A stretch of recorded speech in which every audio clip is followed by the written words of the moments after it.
ತಾಳಿಕೋಟೆಯ ಪ್ರತಿಷ್ಠಿತ ಬ್ಯಾಂಕ್ಗಳಲ್ಲಿ ಒಂದಾಗಿರುವ ದಿ ಮುಸ್ಲಿಂ ಕೋಆಪರೇಟಿವ್ ಬ್ಯಾಂಕಿನ ನೂತನ ಅಧ್ಯಕ್ಷರಾಗಿ ಆಯ್ಕೆಯಾಗಿರುವ ಶ್ರೀ ಮೆಹಬೂಬ್ ಸಾಬ್ ಕೆಂಭಾವಿ ಅವರಿಗೆ ಹಾಗೂ ಉಪಾಧ್ಯಕ್ಷರಾಗಿರುವ ಶ್ರೀ ರಫೀಕ್ ಬೇಪಾರಿ ಅವರಿಗೆ ತಾಳಿಕೋಟೆಯ ಕೃಷಿ ಪತ್ನಿ ಬ್ಯಾಂಕಿನ ಸರ್ವ ಸದಸ್ಯ ಮತ್ತು ಅಧ್ಯಕ್ಷರಿಂದ ಸನ್ಮಾನಿಸಿ ಗೌರವಿಸಲಾಯಿತು.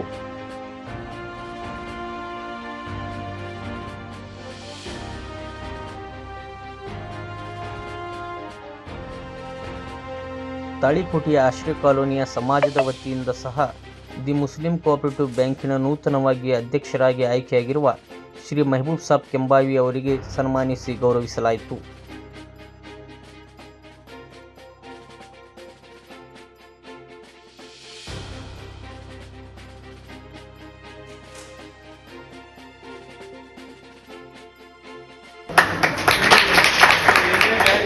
ಕೆಲಸ ಇದ್ರು ಬಂದು ನಮ್ಮ ಮುನ್ನಾಗಾಗಲಿ ರಫೀಕಾಗಲಿ ನಮಗಾಗಲಿ ಭೇಟಿ ಆಗಲಿ ಏನಿದ್ದು ನಾವು ಮಾಡಿಕೊಡ್ತೀವಿ. ಕೆಲಸ ನಮ್ಮ ಕೈಲಿ ಎಷ್ಟು ಸಹಾಯ ಆಗ್ತದಷ್ಟು ನಿಮ್ಮ ಬಡಾವಣೆಗೆ ಮಾಡ್ತೀವಿ.